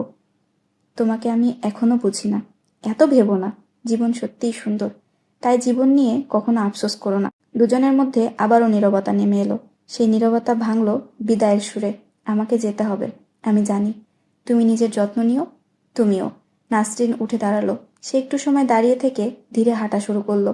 রফিক চেয়ে আছে নাসরিনের চলে যাওয়ার দিকে। সে যখন বের হয়ে যাবে তখন সে ডাকলো, নাসরিন। রফিকের কণ্ঠে ডাকনাম শুনে আবেগপ্রবণ হয়ে গেল নাসরিন। সে নিজেকে সামলে নিয়ে ঘুরে তাকালো। শাড়িতে তোমাকে ভীষণ সুন্দর লাগছে। নাসরিনের ঠোঁটে ধীরে ধীরে মৃদু হাসি ফুটে উঠল। সে ছোট্ট হাসি যেন সব কথা না বলে কেবল বিদায়ের সংকেত দিল। যেতে যেতে নাসরিন তার ভেজা চোখ শাড়ির আঁচলে মুছে নিল। নাসরিনের চলে যাওয়ার দিকে রফিক শূন্য দৃষ্টিতে তাকিয়ে রইল। তার বুকের মধ্যে ব্যথা করছে। সে অবাক হয়ে ভাবল, তার চলে যাওয়ার বেদনা এখনো আগের মতোই আছে। রিয়া আগের চেয়ে এখন বেশি অসুস্থ থাকে। বলতে গেলে তার শরীর এখন আর সুস্থ থাকেই না। যদিও বা সুস্থ থাকে, সেটাও অজানা অস্বাভাবিক। তাকে ডাক্তার, কবিরাজ কম দেখানো হয়নি, কিন্তু রিয়ার কোনো রোগ ধরা পড়ে না। অবশ্য রিয়ার এসব নিয়ে কোনো ভাবনা নেই। সুস্থ থাকলে বরং তার ভালো লাগে না। রিয়া ছাদে দাঁড়িয়ে আবিরের কথা ভাবছে। সে জানে আবিরের বাবা মারা গেছে। এ মাসেই সে তার মাকে নিয়ে ঢাকায় এসেছে। যে চাকরিটা পেয়েছিল সেটা সে করেনি। সময় ও পরিস্থিতি মানুষকে বদলে দেয়। সে যেদিন বুঝেছিল আবির চাকরি পাবে, সে সেদিনও জানত না আবির চাকরিটা করবে না। কিন্তু আজ তার ভবিষ্যৎবাণী মিথ্যা হয়েছে পরিস্থিতির কারণে। রিয়া ভাবছে পৃথিবীতে কিছুই নির্দিষ্ট নয়। আমরা যা চিন্তা করি সেটাই হবে এমন নয়। জীবন অনিশ্চিত ও অলৌকিক। তবুও আবিরের উপর তার রাগ জমে আছে। সে একবারও তার কোনো খোঁজ নেয়নি। তার পরীক্ষা কেমন হয়েছে সেটাও জানতে চায়নি। সে আরও বেশি রাগ করে আছে তাকে বাদে আবির সবাইকে পড়ানো শুরু করেছে। সে আগেই জানতো আবির আর তাকে কখনো পড়াতে আসবে না। সে মেনে নিয়েছিল। তবে কেন তার এখন কষ্ট হচ্ছে? রিয়ার চোখ ভিজে উঠল। তোমাকে না কাঁদতে বারণ করেছি? শূন্য থেকে কথাগুলো ভেসে এলো। আমি কাঁদছি না, রিয়া বলল। না কাঁদলে চোখে পানি আসে? আমার আসে। তুমি যাও, আমাকে বিরক্ত করো না। আমি বিরক্ত করছি? হ্যাঁ করছো। শূন্যে কেউ একজন ভেসে এলো রিয়ার কাছে। একটি অশরীরী সত্তা, যাকে রিয়া ছাড়া কেউ দেখে না। রিয়া জন্মের পর থেকেই সে রিয়ার সঙ্গে আছে। তার কাছে রিয়া যা জানতে চায় সে তাকে সব বলে। তার করা ভবিষ্যৎবাণী প্রায় সবই সত্য হয়। তবে মাঝে মধ্যে সে রিয়াকে ভীষণ কষ্টও দেয়। এখন অবশ্য রিয়ার সব সহ্য হয়ে গেছে। সে তার অসুস্থতাকে মেনে নিয়েছে। একটা অদৃশ্য হাত রিয়ার গলা চেপে ধরল। রিয়ার নিঃশ্বাস বন্ধ হয়ে আসছিল, তবুও সে কোনো প্রতিক্রিয়া দেখালো না। এখন আর সে কষ্ট অনুভব করে না। তীক্ষ্ণ চোখে রিয়া সে অদৃশ্য সত্তার দিকে তাকিয়ে রইল, যেন সে তাকে ভয় পায় না। সত্যিই সে ভয় পায় না, মরে যেতে ভয় পায় না। হতাশ হয়ে সে রিয়াকে ছেড়ে দিল। তারপর চোখের পলকে হাওয়ায় মিলিয়ে গেল। রিয়ার গলায় বসে গেল আঙুলের দাগ। সে বুক ভরে নিঃশ্বাস নিল। তার মনে হলো আরেকটু হলেই সে মারা যেত। রিয়া ফোন বের করে আবিরের নাম্বারে কল দিল। রিং বেজে গেলেও আবির কল ধরল না। তার মন আরও খারাপ হলো। তার কষ্ট হচ্ছে, ভীষণ কষ্ট হচ্ছে। একটু আগে তার যতটুকু না কষ্ট হয়েছে, এখন তার চেয়ে অনেক বেশি কষ্ট হচ্ছে। তার বুকে এমন ব্যথা করছে কেন? ভালোবাসায় বুঝি এমনই অনুভূতি হয়। রিয়া শুধু জানে সে আবিরকে ভীষণ ভালোবাসে, কিন্তু আবির ভাই ভালোবাসে অন্য কাউকে। রিয়া কান্না করছে। মুহূর্তেই মেঘে আকাশ ভর্তি হয়ে এলো। আকাশ ভেঙে নামলো ঝুম বৃষ্টি। রিয়া ছাদে দাঁড়িয়ে বৃষ্টিতে ভিজতে ভিজতে ভাবল, মানুষটা আমার হবে না মেনে নেওয়া কঠিন, তার চেয়ে অধিক কঠিন এটা মেনে নেওয়া সে একদিন অন্য কারো হয়ে যাবে। আকাশ দাঁড়িয়ে আছে নীলাদের বাসার সামনে। বিকেলের আলোটা এখন কেমন মলিন হয়ে আসছে। সূর্যের শেষ রশ্মিগুলো নীলাদের বাড়ির জানালার কাচ স্পর্শ করে যেন ধীরে ধীরে নিভে যাচ্ছে। বাতাসে একটা অদ্ভুত নিস্তব্ধতা, যেন চারপাশে সবকিছু থেমে গেছে। গেটের পাশে পুরনো গাছটা নড়ছে হালকা বাতাসে। পাতার ঘর্ষণে তৈরি হচ্ছে এক মৃদু বিষণ্ণ শব্দ, যা আকাশের বুকের ভেতরটা আরো ভারী করে তুলছে। নীলা আর নেই, এই কথাটা সে এখনো বিশ্বাস করতে পারে না। হাসপাতালে সেদিন সে জ্ঞান হারানোর পরের দিন যখন তার জ্ঞান ফিরে, তখন সে ছুটে আসে নীলাদের বাসায়। কিন্তু সে এসে কাউকে পায়নি। মেন গেটে ঝুলছিল মস্ত বড় তালা। সে সারাটা দিন নীলাদের বাসার সামনে দাঁড়িয়েছিল। তাকে দাঁড়িয়ে থাকতে দেখে আশপাশের মানুষ এসে জানায় তারা সবাই গ্রামে গিয়েছে। অনেকদিন ধরেই তার ইচ্ছা ছিল একবার অন্তত নীলাদের বাড়িতে আসবে, কিন্তু সাহস হয়নি। জানতো না কিভাবে মুখোমুখি হবে নীলার পরিবারের মানুষের। এই কয় মাসে আকাশের পুরনো সকল স্মৃতি মনে পড়ে গিয়েছে। নীলার সঙ্গে কাটানো সকল স্মৃতি ফিরে এসেছে। সে এখনো বিশ্বাস করতে পারে না নীলা নেই। তার কেবল মনে হয় নীলা আছে। সে অভিমান করে কোথাও লুকিয়ে আছে। নীলার রাগ কমে গেলে সে ফিরে এসে বলবে, আকাশ, আমি এসেছি। কিন্তু নীলা আর ফেরে না। নীলা আর আসে না, তাকে বলে না আমি এসেছি ফিরে। এতগুলো মাস সে কি করে কাটিয়ে দিয়েছে সে জানে না। ইমন চলে যাওয়ার পরে পরিবারের সকল দায়িত্ব তার কাঁধে চলে আসে। সে অবশ্য ধীরে ধীরে সব সামলে নিয়েছে, কিন্তু ব্যস্ততা শেষে যখন বাড়ি ফিরে, তখন নীলাকে তার প্রবলভাবে মনে পড়ে। তার মন কাঁদে, সে কাঁদে। আজ নীলার জন্মদিন। সে মন স্থির করে এসেছে নীলাদের বাসায় যাবে, কিন্তু সে গিয়ে কি বলবে? নীলার বাবা মা অথবা নিহার মুখোমুখি সে কিভাবে হবে? নিহা তাকে একদিন কল দিয়ে তার খোঁজ খবর নেয়। সে বলে, আকাশ ভাই, আপনি একদিন আমাদের বাসায় আসতে পারবেন? নীলা আপু আপনার জন্য কিছু রেখে গিয়েছে। আকাশ জানে না নীলা তার জন্য কি রেখে গিয়েছে। সে কয়েকবার নীলাদের বাসার সামনে এসেও ফিরে গিয়েছে। কেন ফিরে গেছে তার কাছে তার কোনো উত্তর নেই। সে শুধু জানে নীলার রেখে যাওয়া জিনিসটা সে নিলে তার বিশ্বাস হয়ে যাবে নীলা আর নেই। নীলা না ফেরার দেশে চলে গেছে, তাকে রেখে চলে গেছে। সে এটা সইতে পারবে না। সেজন্য সে নীলাকে মনেও কল্পনায় বাঁচিয়ে রাখার জন্য নীলা রেখে যাওয়া জিনিসটার মুখোমুখি হতে চায়নি। আকাশ আজও সাহস করে উঠতে পারছে না। সে সিদ্ধান্ত নিতে পারছে না সে কি ভেতরে যাবে কি যাবে না। এমন সময় তাকে কেউ ডাকলো, আকাশ ভাই। আকাশ ঘুরে দেখে নিহা দাঁড়িয়ে আছে। আপনি এখানে কখন এসেছেন? একটু আগেই। আজও ভেতরে যাননি বুঝি? আকাশ বুঝতে পারলো সে যে এখানে আগেও এসেছে, নিহা সেটা দেখেছে। আমাদের দেখে কি ভয় লাগে আপনার, যে একদিনও ভেতরে যান না? নিহা হাসছে। আকাশ কি বলবে বুঝতে পারল না। সে প্রসঙ্গ বদলে জিজ্ঞেস করলো, কেমন আছো তুমি? আমি ভালো আছি। আপনি কেমন আছেন? আমিও ভালো আছি। চলেন ভেতরে যাই, ভয় পাবেন না। আমরা আপনার ক্ষতি করব না। এক কাপ চা খেতে খেতে না হয় কথা বলা যাবে। তেমন না। আকাশ আরো কিছু বলতে গিয়ে থেমে গিয়ে বলল, চলো। যাক, সাহস করলেন শেষ পর্যন্ত। আকাশ নিহার সাথে বাসার ভেতর চলে গেল। আপনি এখানে বসেন, আমি মাকে চা বানাতে বলছি। রং চা নিশ্চয়ই? হ্যাঁ, আমি জানি আপু বলেছে আপনি রং চা পছন্দ করেন। আকাশ একটু লজ্জা পায়, সে চুপ থাকে। নেহা ভেতরে চলে যায়। আকাশ বসে অপেক্ষা করে। নেহা ফিরে আসে একটা চিঠির খাম নিয়ে। সে হাত বাড়িয়ে সেটা আকাশকে দেয়। আপু আপনার জন্য এটা রেখে গিয়েছে। আপু বলেছিল আপনি একদিন না একদিন আসবেন, কিন্তু এত দেরি করে যে আসবেন সেটা বুঝিনি। আমি সাহস করে উঠতে পারিনি নিহা। আমি বুঝতে পারছি, তবে আজ আপনি আসবেন আমি নিশ্চিত ছিলাম। সেজন্য আগেই বাসায় ফিরে এসেছি। নিহার কথা শেষ হতেই জাহানারা চা ও পায়েস নিয়ে হাজির। আকাশ উঠে সালাম দেয়। জাহানারা সালামের উত্তর দিয়ে বলে, কেমন আছো বাবা? ভালো আছি আন্টি, আপনি কেমন আছেন? আল্লাহ যেমন রেখেছে আলহামদুলিল্লাহ। দাঁড়িয়ে আছো কেন? বসো তুমি। এসবের কি দরকার ছিল? দরকার ছিল, তুমি এসেছো আমাদের বাসায়। তাছাড়াও নীলার জন্মদিনে আমি প্রতিবার পায়েস করি। আজকের দিনে আমার হাতে পায়েস না খেলে নীলার জন্মদিন পূর্ণতা পায় না। নীলা নেই, কিন্তু অভ্যাসটা রয়ে গেছে। জাহানারার গলা ভারী হয়ে ওঠে নীলার কথা আসতেই। নীলা যেখানে আছে সেখানে ভালো থাক। হ্যাঁ, সেই দোয়াই করি। আচ্ছা, তোমরা কথা বলো, আমি আসছি। জাহানারা বিদায় নিয়ে দ্রুত পায়ে হেঁটে চলে গেল, যেন সে তার কান্না লুকাতে পারে। নীলার ঘরটা একটু ঘুরে দেখা যাবে নিহা? কেন যাবে না? আকাশ নীলার ঘরটা ঘুরে দেখছে। ঘরটা আশ্চর্য রকম পরিষ্কার পরিচ্ছন্ন, কোথাও একটুও ধুলা নেই। বিছানার চাদর সুন্দর করে গোছানো, জানালার পাশে রাখা ফুলদানি এখনো ফুলে ভরা, মনে হয় যেন নীলা একটু আগে সাজিয়ে রেখেছে। আকাশের মনে হলো এই ঘরে কেউ এখনো বাস করে, নীলা এখনো এখানে আছে, শুধু তাকে চোখে দেখা যায় না। সে ধীরে ধীরে এগিয়ে গেল ঘরের এক কোণে, বইয়ের কর্নারে। ছোট্ট কাঠের রেখে সারি সারি বই সাজানো। আপু বই পড়তে ভীষণ পছন্দ করত, নিহা বলল। আকাশের বুকটা কেমন করে উঠল। সে হাত বাড়িয়ে একটা বই তুলে নিল, নীলার প্রিয় লেখকের উপন্যাস। বইটা হাতে চেপে ধরে চোখ বন্ধ করলো। তার মনে হলো নীলা ঠিক তার পাশেই দাঁড়িয়ে আছে, হাসছে নরম করে, আর তাকে বলছে, বরফ গলা নদী। বইটি যতবার পড়ি ততবার ভালো লাগে। তুমি কি পড়েছ? আকাশ ঘরটা ঘুরে দেখছে, আর নিহা তাকে নীলার ব্যাপারে নানান কথা বলছে। সেসব কথা শুনতে আকাশের ভালো লাগছে। তার মনে হচ্ছে নীলাও তার সঙ্গে আছে। আকাশ হেঁটে ব্যালকনিতে গেল। সেদিন নীলা এখানেই দাঁড়িয়েছিল, আর আকাশ নীলাকে বলেছিল, তুমি কি আমার ফুল হবে? আমি তোমাকে আজীবন আগলে রাখবো। তোমাকে ভালোবেসে কখনো শুকিয়ে যেতে দেব না। তোমার সকল দুঃখ আমি হাসি মুখে আমার করে নেব। তোমার মন খারাপে আমি তোমাকে কবিতা পড়ে শোনাবো। অশোকের দিনে জলপট্টির মতো তোমার কপাল ছুঁয়ে থাকবো। তোমাকে ভালোবেসে যাব আজীবন, আমার মৃত্যু পর্যন্ত। পুরনো কথা মনে পড়তে আকাশের বুকের ভেতর কেমন এক অজানা ব্যথা ছড়িয়ে গেল। তার চোখের সামনে ভেসে উঠল সেই বিকেলটা, যেদিন নীলা পরেছিল হালকা নীল রঙের শাড়ি। বাতাসে তার চুল উঠছিল, আর মুখে ছিল এক অদ্ভুত শান্ত হাসি।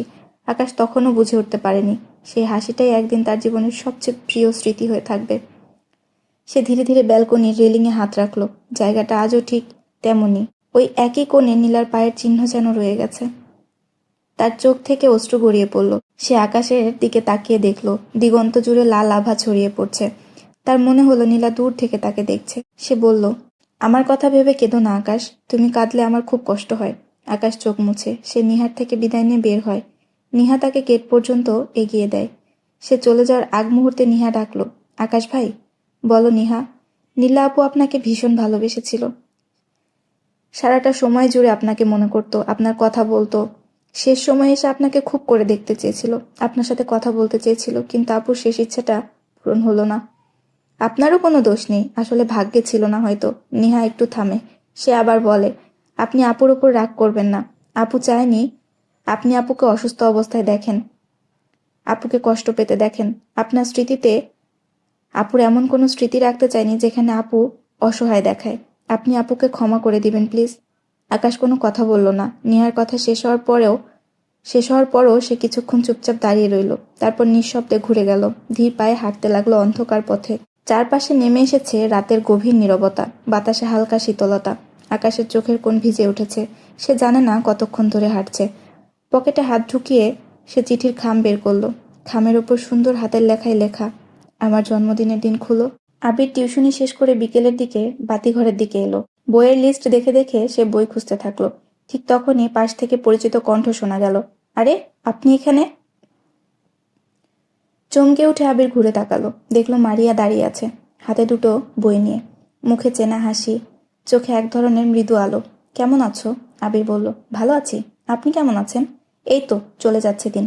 কেমন যায়? ভালো মন্দ মিলিয়ে যায়। জীবনে সবসময় ভালো থাকতে নেই, মাঝে মধ্যে মন্দ থাকাও খারাপ না। হয়তো চা খাবেন? খাওয়া যায়। ওকে চলেন। আবির বইয়ের মূল্য পরিশোধ করে মারিয়ার সঙ্গে বের হয়ে এলো। দুজনে বসলো চায়ের দোকানে। মারিয়া জিজ্ঞেস করলো, জীবন নিয়ে আপনার পরিকল্পনা কি? আপাতত কোনো পরিকল্পনা নেই। বাবা চলে যাওয়ার পর মাকে নিয়ে ঢাকায় চলে এসেছি। জব পেয়েছেন? একটা পেয়েছিলাম, কিন্তু করিনি। কেন? কেন সে উত্তর নেই। তবে একদিন মন আমাকে বলল, আবির, জব টব বাদ দিয়ে যা করতে ভাল লাগে সেটাই কর। 2 দিনের দুনিয়ায় আফসোস রেখে লাভ নেই। সিদ্ধান্ত নিলাম বই লিখব।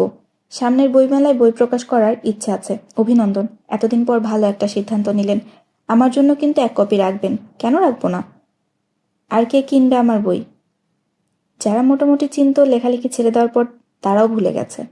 এত চিন্তা করবেন না, আপনার লেখা ভীষণ ভালো। সময় লাগলেও মানুষ আপনার লেখা গ্রহণ করবে। এসব চিন্তা বাদ দিয়ে লেখালেখিতে ফোকাস দেওয়া উচিত। হ্যাঁ, সেটাই করছি। কি বই আসছে? একটা উপন্যাস লিখছি, দেখা যাক কি হয়। ভালো কিছু হবে, তাই যেন হয়। উপন্যাসের নাম জানতে পারি? এখনো কনফার্ম করিনি, কিন্তু কয়েকটা নাম ভেবে রেখেছি। আচ্ছা, অপেক্ষায় রইলাম। দোয়া করো। সব সময় করি। আপনি একদিন অনেক বড় লেখক হবেন। মারিয়ার শেষ কথাটা শুনে আবিরের মনে পড়ে গেল, রিয়াও তাকে একই কথা বলেছিল। সে আর রিয়ার সঙ্গে যোগাযোগ করেনি। বোর্ড এক্সাম গেল, সে শিক্ষক হয়ে একটিবার খোঁজ পর্যন্ত নেয়নি। রিয়ার কথা মনে পড়তে তার কেন জানি একটু মন খারাপ হলো। কি ভাবছেন? আমার একটু জরুরি কাজ আছে। আজ উঠি? হ্যাঁ, অবশ্যই। আবির উঠে দাঁড়ালো। সে চায়ের বিল দিতে চাইলে মারিয়া দিতে দিল না। মারিয়াই বিল দেওয়ার জন্য বায়না করলো। আবির আর জোর করলো না। আবির, বলো মারিয়া। একটা প্রশ্ন করব? আপনি কি আমাকে এখনো ভালোবাসেন?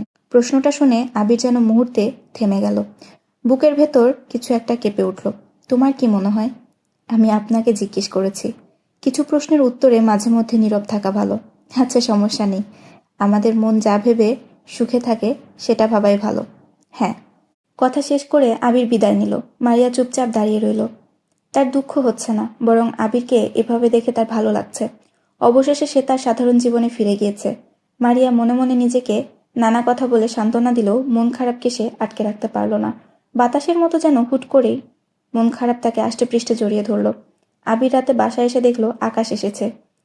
সে ছাদে বসে আছে, তার দৃষ্টি জাহানারা হাসপাতালের দিকে আবদ্ধ। গত বছর ডিসেম্বরের স্মৃতি তার বারবার মনে পড়ে যাচ্ছে। নীলাকে সে কিনা পেতনি ভেবেছিল। আকাশ নিজের অজান্তেই হেসে ফেলল। কি ভেবে হাসছিস? আবির জিজ্ঞেস করলো। তোর মনে আছে নীলাকে প্রথম দেখে কি ভেবেছিলাম? পেতনি। হ্যাঁ, আর আমি বলেছিলাম পেতনির সঙ্গে আমার প্রেম করার শখ নাই, তুই চাইলে করতে পারিস। আর দেখ, সত্যি প্রেমে পড়ে গেলি। কি করব বল? এসব কথা থাক, তোকে একটা কথা বলার ছিল। কি? আকাশের পাশে এসে আবির নিঃশব্দে বসে পড়ল। কিছুক্ষণ দুজনে চুপচাপ রইল। বাতাসে হালকা ঠান্ডা ভাব। দূরে কোথাও একটা পাখি ডেকে উঠতেই মুহূর্তটা যেন ভারী হয়ে উঠল নীরবতায়। সে অনুতপ্ত সুরে বলল, আমাকে ক্ষমা করে দিস। কেন? কেন তুই জানিস না? ধুর, এসব নিয়ে এত ভাবছিস কেন?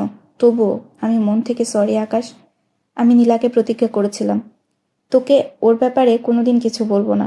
সেজন্যই বলতে চেয়েও পারিনি। আমি জানি তুই কষ্ট পেয়েছিলি। আকাশ কিছুক্ষণ চুপ করে রইল। তার মুখে এক শান্ত ভাব, চোখে দূরের দৃষ্টি। তারপর ধীরে বলল, আমি সেটা বুঝতে পারছি আবির।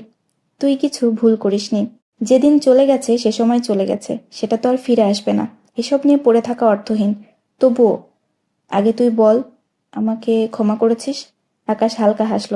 তারপর আবিরের কাঁধে হাত রেখে বলল, করতে পারি, এক শর্তে। কি শর্ত? আমাকে এক কাপ চা করে খাওয়াতে হবে।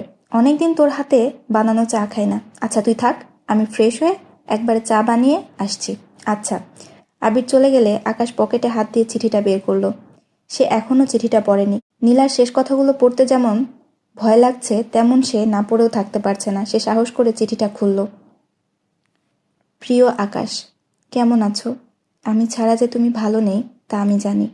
তুমি যেহেতু চিঠিটা পড়ছো সেহেতু আমি দূরের আকাশে তারার মাঝে হারিয়ে গেছি। তোমার থেকে অনেক অনেক দূরে চলে গিয়েছি। যে চলে যায় তাকে মনে রাখতে নেই। মনে রাখলে বেশি কষ্ট হয়, মন পড়ে। তোমাকে যদি বলি আমাকে ভুলে যেতে, তুমি শুনবে না আমি জানি। তুমি ঠিকই আমাকে মনে রাখবে, কিন্তু তবুও আমি চাই তুমি তোমার স্বাভাবিক জীবনে ফিরে যাও। তুমি মন খুলে হাসো, তুমি সুখী হও। তুমি কি জানো, আমার জীবনের যত বড় বড় ঘটনা ঘটেছে তা ডিসেম্বরকে কেন্দ্র করে। আমার জন্ম ডিসেম্বরে, আমার বোনের জন্মও ডিসেম্বরে, আমার দাদি মারা যায় ডিসেম্বরে, তোমার সঙ্গে আমার দেখা হয় সেটাও কোনো এক ডিসেম্বরে। আমার সকল প্রাপ্তি ও অপ্রাপ্তি ডিসেম্বরকে কেন্দ্র করেই। তেমন করে কোনো এক ডিসেম্বরে আমরা আলাদা হয়ে যাই। আমি কখনো চিন্তা করিনি ডিসেম্বরের শহরেই আমাদের আবার দেখা হয়ে যাবে, আমাদের আবার পরিচয় হবে, আমরা আবারও প্রেমে পড়ব। কি আশ্চর্য, তাই না? হাসপাতালের ব্যালকনি থেকে তোমাকে সেদিন রাস্তায় দেখে আমি থমকে গিয়েছিলাম, কিন্তু চোখের পলকে যা ঘটে গেল আমি তা বিশ্বাস করতে পারছিলাম না।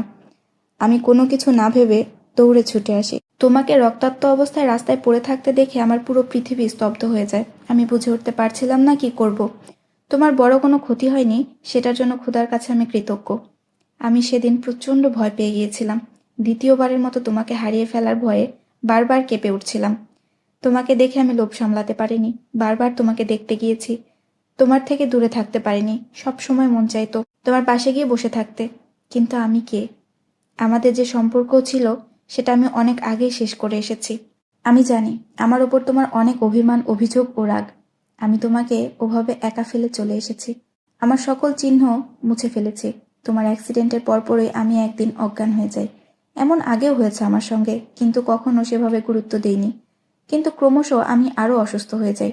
তখন টেস্টে ধরা পড়ে আমার মরণব্যাধি ব্রেন টিউমার হয়েছে, এবং এমন ক্রিটিক্যাল জায়গায় হয়েছে এবং এত দেরি হয়ে গিয়েছে যে অপারেশন করা প্রায় অসম্ভব। আমার হাতে বেশি সময় ছিল না, সেজন্য আমি সিদ্ধান্ত নেই আমি তোমার নতুন জীবন থেকে দূরে চলে যাব। তুমি যেহেতু আমাকে ভুলে গেছো, সেহেতু আমি হারিয়ে গেলেও আমার কথা তোমার মনে থাকবে না। আমি যদি চলেও যাই, তবে আমার না থাকায় তোমার কষ্ট হবে না। কিন্তু দেখো, ভাগ্যে আমাদের আবারও দেখা হওয়া লেখা ছিল। তোমাকে দেখার লোভ, তোমার সঙ্গে কথা বলার লোভ, তোমার সঙ্গে সময় কাটানোর লোভ আমি সামলাতে পারিনি। আমি না চাইতেও তোমার কাছে গিয়েছি, তুমিও এসেছো। ভেবেছিলাম তুমি আমাকে পুরোপুরি ভুলে গেছো, কিন্তু তোমার সঙ্গে দেখা হওয়ায় আমি বুঝতে পারি তুমি আমাকে ভুলে গিয়েও মনে রেখেছো, আমাকে খুঁজে বেরিয়েছো, কষ্ট পেয়েছো। আমি তখন বুঝে উঠতে পারছিলাম না আমার করণীয় কি। আমি যে কারণে তোমাকে ছেড়ে এসেছিলাম সেটা হয়নি, হয়েছে উল্টো। তোমাকে ঠেলে দিয়েছি বিষাদ সাগরে, ডিপ্রেশনে। তোমাকে ভালো রাখতে গিয়ে আমি শুধু দুঃখই দিয়েছি। তুমি আমাকে ক্ষমা করে দিও আকাশ। এখন তো আমি নেই, জানি না তুমি কেমন আছো, কিন্তু আমার জন্য হলেও তুমি ভালো থেকো, দুঃখ পেও না। তুমি দুঃখ পেলে আমার সমস্ত পৃথিবী বিষণ্ণতায় ঢেকে যায়, আমার ভীষণ কষ্ট হয়। তুমি দুঃখী হয়ে আমাকেও দুঃখী করো না আকাশ। তুমি ভুল কোনো সিদ্ধান্ত নিও না, পাগলামো করো না। মনে রেখো, তোমার দু চোখ দিয়ে আমি পৃথিবীকে দেখব, তোমার হাসিতে আমি হাসবো। তাই তুমি যদি কাঁদো, তবে আমিও কাঁদবো। মানুষ আজীবন থাকে না আকাশ, একসময় সবাইকে চলে যেতে হয়। কেউ আগে যায়, কেউ পরে। তেমন করে আমি না হয় আগে চলে গেলাম, কিন্তু কেউ চলে যাওয়া মানে সব শেষ নয়। ডিসেম্বর শেষ মানেই জানুয়ারির আগমন, তেমন করে শেষ মানেই শেষ নয়, বরং নতুন সূচনা। তোমার সঙ্গে কাটানো শেষ কটা দিন আমার জীবনে শ্রেষ্ঠ সময় ছিল। তোমাকে এভাবে আবারও কাছে পাবো আমি ভাবিনি। তোমাকে ভালোবেসে আমি কখনো আফসোস করিনি। আমার আফসোস একটাই, তোমার সঙ্গে অনন্তকাল থাকতে পারলাম না, আমাদের একটা সংসার হলো না। আমি হাসপাতালের দিনগুলোতে শুয়ে শুয়ে ভেবেছি আমাদের একটা সংসার হলে কেমন হতো, আমরা কি কি করতাম। বাস্তবে না হলে আমি কল্পনায় তোমার সাথে সংসার করেছি। আমার সে কল্পনাগুলো এত বেশি সুন্দর ছিল যে আমি সেগুলোকে বাস্তবে পেতে চাইতাম, কিন্তু সব চাওয়া সত্য হয় না, সব ইচ্ছে পূর্ণতা পায় না। জীবন মানেই অপূর্ণতা। ডিসেম্বরের শহরের মতো জীবনও থেকে যায় অপেক্ষায়, অপূর্ণতায়। আমি তোমাকে বলেছি আমাকে মনে রেখো না, কিন্তু তুমি আমাকে ভুলে যাবে এ কথা ভাবতে আমার ভীষণ কান্না পাচ্ছে, মন খারাপ লাগছে। কেন এমন লাগছে আকাশ? তুমি কি আমাকে সত্যিই ভুলে যাবে? আমি স্বার্থপরের মতো কথা বলছি, তাই না? আমি একটু স্বার্থপর হতে চাই আকাশ। তুমি আমাকে ভুলে যেও না, মনে না রাখলেও স্মৃতিতে রেখো। অন্তত প্রতি ডিসেম্বরে মনে করো নীলা নামে কেউ ছিল যে তোমাকে ভীষণ ভালোবেসেছে। আমি আর লিখতে পারছি না আকাশ, আমার চোখ ঝাপসা হয়ে আসছে, তীব্র মাথা ব্যথায় শরীর অবশ হয়ে আসছে, হাত কাঁপছে, আমার ভীষণ কষ্ট হচ্ছে। আরও একটা কষ্ট ইদানিং আমাকে দুঃখ দেয়। তুমি কেন আসো না? আমার সঙ্গে কেন কথা বলো না? প্রতিবার এসে দেখা না করে চলে যাও কেন? আমার কথা কেন শুনতে হবে? মাঝে মধ্যে অবাধ্য হতে হয়। মানুষ ভীষণ বোকা, তারা যা বলে অধিকাংশ সময় সেটা চায় না, আর ভালোবাসলে অবাধ্য হতে হয়। তুমি কেন হও না আকাশ? আকাশ, তোমাকে ভালোবেসে জেনেছি ভালোবাসা ভীষণ সুন্দর, ফুলের মতো স্নিগ্ধ, বৃষ্টির মতো নির্মল। তুমি যেন আমার হৃদয়ের মৃদু স্পন্দন, আমার জীবনের নরম বৃষ্টিধারা। তুমি আমার সুখ, তুমি আমার ভালোবাসা, তুমি আমার ডিসেম্বর। ইতি নীলা। পুনশ্চ আমি তোমাকে ভালোবাসি আকাশ। আবির চা নিয়ে এসে দেখে আকাশের চোখ ভেজা, আকাশ কাঁদছে। সে চায়ের কাপ রেখে জিজ্ঞেস করলো, নীলার কথা মনে পড়েছে? হুম। মিথ্যা কেন বলছিস? মিথ্যা বলছি না, মানুষ তাকেই মনে করে যাকে সে ভুলে যায়। আমি তো নীলাকে এক মুহূর্তের জন্য ভুলতে পারি না, ও সব সময় মনে থাকে, সেজন্য মনে পড়ার দরকার হয় না। আচ্ছা, বুঝতে পারছি, নিয়ে চা খা। তোর লেখা কতদূর এগোলো? শেষ ভাগে চলে এসেছি। বইয়ের নাম ঠিক করেছিস? হ্যাঁ। কি নাম দিলি? ডিসেম্বরের শহরে। আবির বিদায় নিয়ে লিখতে চলে গেল, তার হাতে সময় নেই। লেখার কাজ যত দ্রুত সম্ভব শেষ করতে হবে। সে এখন তার স্বপ্নের পিছে ছুটে চলছে দেখে আকাশের ভালো লাগে। আকাশও চেয়েছিল আবির যেন লেখালেখি করে, ও যেন অনেক বড় মানুষ হয়, ওকে যেন সবাই চিনে, ভালোবাসে। আকাশ ছাদের এক কোণে বসে আছে, চারপাশে গভীর নীরবতা, কেবল দূরের শহরের আলো আর রাতের মৃদু হাওয়া। দূরের আকাশে অগণিত তারার মধ্যে সবচেয়ে উজ্জ্বল তারাটা খুঁজে বের করে মনে মনে বলল, আমিও তোমাকে ভালোবাসি নীলা। আমার প্রিয় ভালোবাসারা, আপনাদের অনেক প্রত্যাশিত উপন্যাসটি আজকে শেষ হলো। আমি জানি না আপনাদেরকে কতটুকুন স্যাটিসফাই করতে পেরেছি বা আমার ভয়েসটা আপনাদের কেমন লেগেছে। আপনাদের ভালোবাসা আমার মনে হয়েছে আপনাদের হয়তো অনেক ভালো লেগেছে। আর এভাবে পাশে থাকবেন ইনশাল্লাহ। পরবর্তীতে আরও কিছু সুন্দর সুন্দর উপন্যাস আমি অবশ্যই পড়ে আপনাদেরকে শোনাবো। আচ্ছা, ডিসেম্বরের শহরে আপনাদের কার কষ্টটা বেশি মনে হয়েছে বলেন তো? এখানে আবিরের কষ্টটা বেশি নাকি আকাশের কষ্টটা বেশি? অবশ্যই কমেন্ট করে জানাবেন, কেমন? আপনাদের কমেন্ট করার পরে আমি জানাবো আমার কাছে কাকে বেশি হতভাগা বা দুর্ভাগা মনে হয়েছে। তো ঠিক আছে, একটা সুন্দর উপন্যাসের শেষ হলো। আপনাদের সঙ্গে সুন্দর উপন্যাসের মধ্য দিয়ে আমার যাত্রা শুরু হলো। তো ইনশাল্লাহ যাত্রাটা আমার আরও বড় হোক, আপনারা দোয়া করবেন, দোয়াতে রাখবেন আর আমার পাশে থাকবেন আমার ভালোবাসা হয়ে। আপনাদের সকলকে অনেক অনেক ধন্যবাদ। আপনারা অনেক অপেক্ষা করেছিলেন। আপনাদেরকে এত অপেক্ষা করানোর জন্য আমি মন থেকে দুঃখিত। আসলে মাঝে অনেক বেশি অসুস্থ ছিলাম, না হলে উপন্যাসটা আরও আগেই শেষ হয়ে যেত। এটা এখন শেষ হয়ে গেল। আপনারা সবাই প্রথম থেকে মনোযোগ দিয়ে সুন্দর করে উপন্যাসটা শুনবেন। আর হ্যাঁ, আমার চ্যানেলে একটা পোল ক্রিয়েট করা আছে। আপনারা নেক্সট কোন উপন্যাসটা শুনতে চান ভোট দিয়ে জানাবেন। যে এই উপন্যাসটাতে ভোট বেশি হবে আমি সেটাই আপনাদের পড়ে শোনাবো। অসংখ্য ধন্যবাদ আপনাদেরকে আবারও আমার ভালোবাসারা।